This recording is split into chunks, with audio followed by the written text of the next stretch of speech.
से इस पवित्र धरती पर स्थापित यह विद्यालय आज अपने बीच में अपने अनुज श्री रविशंकर सिंह, जो इस समय वाराणसी के नगर मजिस्ट्रेट हैं,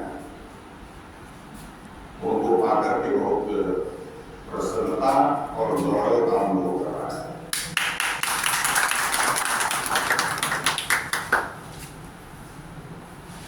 ये पड़ोसी जिले गाजीपुर के गायघाट के रहने वाले हैं और हमारे मित्र उदय शंकर सिंह, जो इस विद्यालय की प्रबंध समिति के सदस्य भी हैं, उनके छोटे भाई। उत्तर प्रदेश में ईमानदार अधिकारियों में इनकी गणना होती है। आजकल ग्राम प्रधान लोग बैठे हैं और आप सब जानते हैं अच्छी तरह से कि गिने चुने ऐसे लोग हैं जो ईमानदारी की दीप शिखा जलाए हुए। इस विद्यालय की स्थापना करते समय जो उद्देश्य रहा होगा, मैं तो बहुत छोटा था, शायद पैदा भी नहीं हुआ था 1953 में, लेकिन उस समय शिक्षा की बड़ी आवश्यकता थी। देश को आजादी मिली थी, भूखमरी से देश तरस रहा था, किसी तरह भोजन की व्यवस्था हो रही थी, उसके साथ साथ शिक्षा की व्यवस्था ग्रामीण स्तर पर नहीं। तो उस समय यहाँ के स्थानीय लोग, मेरे पिताजी स्वर्गीय हिम्मत बहादुर सिंह जी, बाबू अमृत सिंह जी जानपुर के, अम्मा प्रोफेसर गोपाल सिंह जी, सरसाओं के बहुबल सिंह नारायण सिंह जी, ऐसे ऐसे लोगों ने मिलकर के इस विद्यालय की स्थापना किया। सब लोगों ने आज जब हम देखते हैं 2021 की सदी चल रही है, तो हमारे गांव, हमारे शहर, हमारे बड़े महानगर और दुनिया के बड़े महानगर, जो अत्यंत विकसित कहे जाते हैं, देखते भी हैं हम लोग शिक्षा के क्षेत्र में, रहन सहन के क्षेत्र में, सोशल मीडिया है, इंटरनेट है, हम सबको इसकी जानकारी मिलती है। लेकिन थोड़ा सा गहराई में जाकर जरूर उसको देखते हैं। लंदन के किसी स्कूल ऑफ इकोनॉमिक्स के छात्र को, काशी हिंदू विश्वविद्यालय के डिपार्टमेंट ऑफ इकोनॉमिक्स के छात्र को गहराई से जाकर के देखते हैं तो एक ही बात समझ में आती है कि हम उनसे जरा भी न तो कम है न तो पीछे। जागरूकता का थोड़ा सा अभाव है और वो जागरूकता का अभाव जो हम लोगों के बीच में आया, उसके पीछे एक लंबी कहानी है। हजारों साल की गुलामी ने हमको दबाया, कुचला, मसला, हमारी मानसिकता दबी।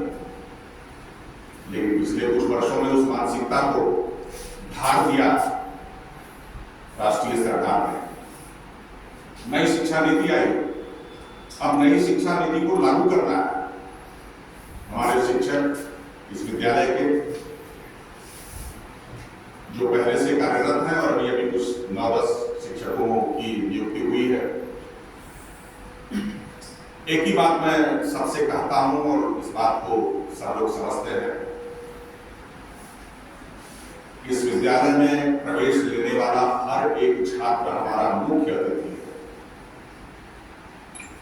उसके माता पिता ने हमको हमारे पास उसको भेजा है कि हम उसको कुछ बनाकर यहां से निकालेंगे, गढ़कर निकालेंगे। 6वीं से लेकर 12वीं तक की उम्र जो होती है बच्चों की, 11 साल से लेकर के 18 साल यही बच्चा विकास करता है, जो कुछ बनना होता है यही बन जाता है, और फिर उसके बाद तो फिर हायर एजुकेशन में जाकर के उसी दिशा में जो उसकी मनोदशा बन चुकी होती है, मन मस्तिष्क में जो चीजें छाई होती हैं वो उसके साथ जीवन भर रहता है। तो ये गढ़ने का काम है हमारा, हम सब उन बच्चों को गढ़ते हैं जो हमारे यहाँ, वो हमारे लिए सबसे आदर की बात है, क्योंकि उनकी संख्या से जितनी बड़ी संख्या उनकी है उतने बड़े हमारा विद्यालय उतना बड़ा। विद्यालय बड़ा बिल्डिंग से नहीं होता, विद्यालय बड़ा जमीन से नहीं होता, विद्यालय बड़ा होता है छात्रों की संख्या से, शिक्षकों की संख्या से। और ये संख्या पर्याप्त हमारे यहाँ है। यहाँ सिटी मजिस्ट्रेट साहब हमारे यहाँ एडमिशन के लिए DIS तक के फॉर्म आते हैं, पहली हो साइंस ग्रुप में 160, 70, 80 बच्चों की बैठने का स्थान है, 160, 70 बच्चे एडमिशन होते हैं, स्थानीय बच्चे। हमको ये नहीं कह सकते कि तो हमारे यहाँ तुम्हारा एडमिशन नहीं है। क्राइटेरिया जरूर बनाते हैं, जो पढ़ने वाले हैं वही साइंस में है, जो साइंस पढ़ना चाहते हैं वही साइंस में है, केवल इसलिए कि हम साइंस के विद्यार्थी होकर के हमारा नाम हो, ऐसा नहीं होना चाहिए। तो अब उसमें प्राइमरी स्कूलों से कुछ बच्चे उठ करके आते हैं, ऐसे ऐसे प्राइमरी स्कूलों से बच्चे उठ करके आते हैं जिनको क नहीं लिखना आता है।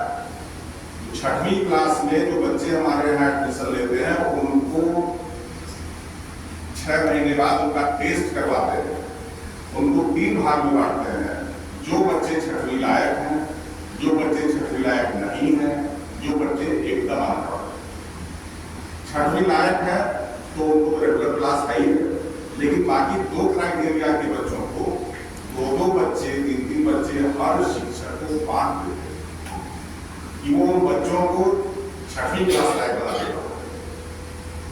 मतलब वो जब 7वीं में जाए तो 7वीं क्लास के बच्चे पढ़ करके जाए, वहां पढ़ करके जाए। और हर शनिवार को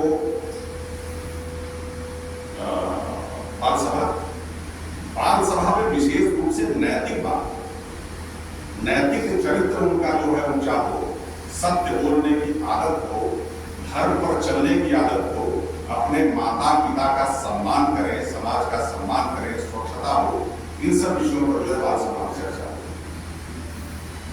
और विषयों के अध्यापक वो सब कुछ जो भी ज्ञान उनके पास है वो सब उड़े देना चाहते हैं बच्चों के मस्तिष्क में, उस स्तर पे। तो ये कार्यक्रम हमारे यहाँ सतत चलता रहता है नवाचार के रूप में। और इसके अलावा भी जो भी मैं देखता हूँ, जो कि मेरा आप जानते हैं अच्छी तरह से दिल्ली में ज्यादा रहना भी होता है और शिक्षा जगत के लोगों से, हर स्तर के लोगों से मेरी मुलाकात होती है। यहाँ पर राष्ट्रीय जो नई शिक्षा नीति बनी है उनके 8 सदस्यों में एक सदस्य डॉक्टर RS पुरी इस विद्यालय में आ चुके हैं। वाइस चांसलर थे उस समय यहाँ Faizabad Sanskrit agriculture university, doctor RS Puri. वो नई शिक्षा नीति में 8 लोगों में एक है। और अभी नई शिक्षा नीति का जो इम्प्लीमेंटेशन कमेटी बनी है उसमें भी हो, मिनिस्ट्री ऑफ एग्रीकल्चर में डायरेक्टर थे, वही हमारा परिचय हुआ। और जब नई शिक्षा नीति बन रही है तो डॉक्टर मुकेश सिंह आपको याद है 2016 में हम लोगों ने यहाँ नई शिक्षा नीति में क्या क्या दिया जाए, क्या क्या होना चाहिए माध्यमिक विद्यालयों के स्तर पर, उस पर हम लोगों ने घोषित किया अपने विद्यालय 2016 में जब नई शिक्षा नीति का प्रारूप बन रहा। और उस समय प्रकाश जावड़ेकर भी शिक्षा मंत्री थे, जो डेवलपमेंट मिनिस्टर थे। यहाँ से जो चीजें निकल करके आई थी उनको हम लोगों को दिया। निश्चित रूप से जो इतनी बड़ी राष्ट्रीय शिक्षा नीति बनी है उसमें किसी न किसी रूप में कच्चा कॉलेज का भी योगदान हुआ। सब कुछ, चाहे वो संगीत में हो, चाहे खेलकूद में हो, चाहे पढ़ाई में हो, चाहे किसी भी विभाग में, हम चाहते हैं कि हमारे बच्चे इस ढंग से निकले यहाँ पर, यहाँ से ये नाम हो, ये कच्चा बाबा इंटर कॉलेज के छात्र हैं, ये इस गांव के छात्र हैं, इनके माता पिता का वो कहीं नाम कमाए। और हर 15 अगस्त 26 जनवरी पर जब बच्चों से मुझे बात करने का अवसर मिलता है तब मैं उनको एक ही बात बताता हूँ कि उनको बिल्कुल योगी की तरह काम करना है, लगन से काम करना है। सब लोग तुम्हारे साथ हैं लगे हुए और तुमको नाम रोशन करना है अपने और अपने परिवार। जो चाहोगे वो करोगे, चिंताएं तुम्हारी बात है, ईश्वर तुम्हारे अंदर है, उस ईश्वर को जागरूक करने का तो ये सब कुछ प्रयास है।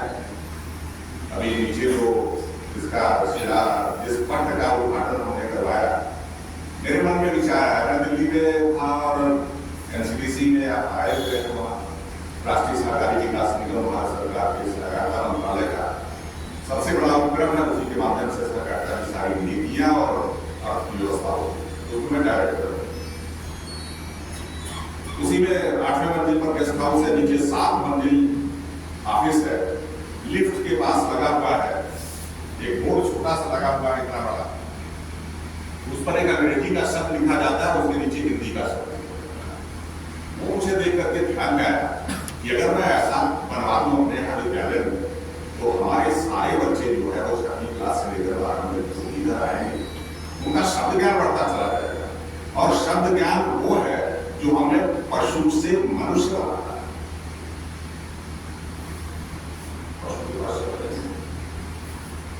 मनुष्य के पास शब्द होते हैं, और जितना अच्छा शब्द ज्ञान उतना अच्छा अपने भाव की अभिव्यक्ति, और वो भाव की अभिव्यक्ति किसी भी चाय बेचने वाले लड़के को भारत का प्रधानमंत्री बना सकता है। वो भाव की अभिव्यक्ति ही है। मोदी जी को सुनते ही है ना, अपने सारे भाव को कितने ढंग से वो अभिव्यक्त कर लेते हैं, और उनकी यही अभिव्यक्ति और कार्य क्षमता जो उनको प्रधानमंत्री बनाया है। तो जो कुछ हमारे पास है वो समाज को दे सके, बता सके, उसके लिए शब्द चाहिए, और शब्दों के साथ हमारे पास नैतिकता चाहिए, नैतिक ज्ञान चाहिए। तो उस पर हमने बोर्ड पर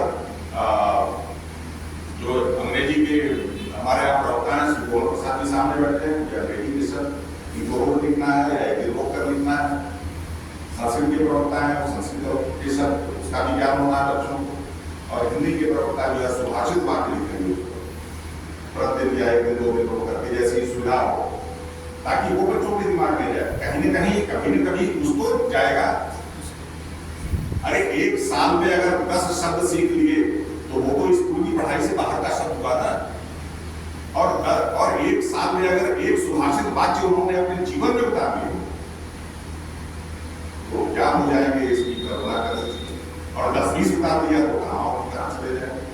तो ये सब हम सब लोगों की छोटी छोटी कोशिशें हैं बच्चों के लिए, और आप सब यहाँ पर हमारे शिक्षक गण हैं जिनकी मेहनत से, परिश्रम से, सुनील कुमार हमारे यहाँ का वो छात्र है जिसको बढ़िया पेंटिंग बनाई है, हमारे यहाँ का पढ़ा हुआ है, और आज वो राष्ट्रीय भी करता है, उसके गुरु का सुनील कुमार जी रखते हुए सुनील कुमार प्रसाद का शिष्य है। हमने कहा कि जब ऐसा पट बनना है तो उसकी अगल का दृष्टि बढ़ जाए, ताकि जब बच्चे आए तो घर से अगर तो पढ़ खाकर आए कि जल्दी जा, और यहाँ अगर उसका चेहरा पसंद हो गया, क्लास में घुसते घुसते उस दृश्य को देखकर पढ़ने जाना चाहिए, और वो ढंग से उस शब्दों को भी करेगा। तो छोटी छोटी बातें हैं जो बड़े बड़े भाव निर्देशित करती हैं, बड़े बड़े भावों को सुनाती हैं। तो हम लोगों के द्वारा किए जा रहे प्रयत्न हैं, जिसमें सभी लोग शामिल हैं। हमारा विद्यालय परिवार, हमारे चतुर्थ श्रेणी कर्मचारी, तृतीय श्रेणी कर्मचारी, सभी लोग मनोयोग से आपने सुना हुआ है इतिहास में कि नालंदा विश्वविद्यालय में प्रवेश जो है वहां के प्रतिहार करते थे, जो बाहर चौकीदारी करते थे वो प्रवेश देते थे, तो प्रवेश हो जाता था, ये विद्वान लोग होते थे। तो हमारे यहाँ भी जो है हमारे जो श्रेणी कर्मचारी हैं, ये लोग भी जो है तो बहुत ही अच्छे हैं, बहुत मेहनत से काम करते हैं। इसलिए ये पूरा विद्यालय परिवार, मैं तो कभी कभी आता हूँ, हमारे दिमाग में आया तो हमने कुछ कह दिया, बोल दिया, 10 दिन 15 दिन लगे तो लेकिन कर तो यही लोग है, इसलिए कोई देना देना नहीं है। हम कुछ कोई श्रेय मेरे ऊपर नहीं आता, श्रेय जो भी है सब यहाँ के शिक्षक और कर्मचारी, प्रधानाचार्य, सब लोग 2007-8 में ये कंप्यूटर जो आप देख रहे हैं, ये 15 साल पहले यहाँ पर सन 2000 में वो उत्तर प्रदेश विद्यालय प्रबंधक महासभा का प्रदेश का उपाध्यक्ष था। यूपी टेक्निकल यूनिवर्सिटी के वाइस चांसलर से दुर्ग सिंह चौहान लखनऊ में, उनसे हमने कहा कि भाई साहब बीएचयू के छात्र लोग ही रहे, मैं भी था, तो उनसे कहा कि ऐसा मैं सोच रहा हूँ कि हमारे विद्यालयों में आप कुछ पाठ्यक्रम बनाइए 6, 7, 8 के बच्चों के साथ कंप्यूटर एजुकेशन उसमें बिल्कुल नया नया था आपके लिए, तो बिल्कुल नई चीज 2000 का कर रहा कि उनके लिए सिलेबस बनाइए 6, 7, 8, 9, 10, 11 बच्चों के लिए, और मैं कंप्यूटर की व्यवस्था कराऊंगा कहीं न कहीं से, और हमारा प्रदेश जो है इस मामले में आगे बढ़े। आश्चर्य हुआ उनको ये देख करके कि मतलब ऐसी सोच आज के युग में है, आज के समय में तो कितना बड़ा क्रांतिकारी परिवर्तन ये हो सकता है। सोचना, विचार करना, हो जाना, ये सब अलग अलग चीजें हैं, लेकिन जब कुछ भी होता है तो सोच से ही शुरू होता है, विचार से ही शुरू होता है। आप सब ग्राम प्रधान जी लोग, आप सब लोग आए, अपना मुझे समय दिया, मार्गदर्शन कर सकते, अपना समय दिया, उनका बहुत बहुत आभार, धन्यवाद व्यक्त करते हुए आपसे मैं निवेदन करूँगा कि आप लिए इस आम के बगीचे में बाकी चोखा का सुंदर